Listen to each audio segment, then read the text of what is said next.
Hey guys! Today we are gonna share 8 differences between civil law and criminal law. Civil and criminal laws are two important laws in a state, and the difference between them should be understood. Let's study how they are different from one another. Civil law is a general law which solves disputes between two organizations or individuals. As per civil law, the wrongdoer will have to compensate the affected organization or individual. Civil law deals with property, money, housing, divorce, custody of a child in the event of divorce, etc. On the other hand, criminal law deals with offenses that are committed against the society. It metes out varying degrees of punishment commensurate with the crime committed. Criminal law will deal with serious crimes such as murder, rapes, arson, robbery, assault, etc.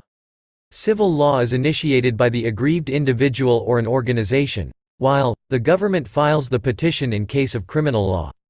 The purpose of civil law is to protect the rights of an individual or organization and make sure that he or the concerned organization receives the compensation for the wrongs that they have suffered, while the purpose of criminal law is to punish the wrongdoers and protect society, maintain law and order.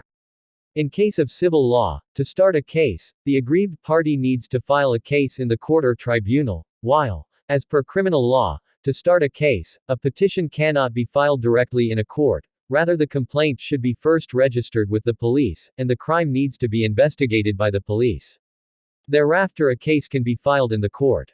In the case of civil law, the power of the court is to pass judgment or injunction to compensate for damages caused to the aggrieved party, while, in the case of criminal law, the powers of the court are charging a fine, imprisonment to the guilty of a crime, or discharge of the defendant. In civil law cases, the defendant is considered to be either liable, or not liable, while, in criminal law parlance, the defendant is considered either guilty, or not guilty by the court.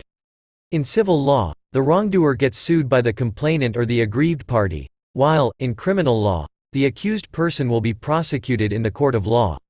In the case of civil law, there is no punishment like criminal law, but the aggrieved party receives the compensation and the dispute gets settled. On the other hand, in the case of criminal law, punishment is meted out as per the seriousness of the criminal offense committed, or a fine could be imposed. That was it for today. Make sure to like and subscribe for content like this.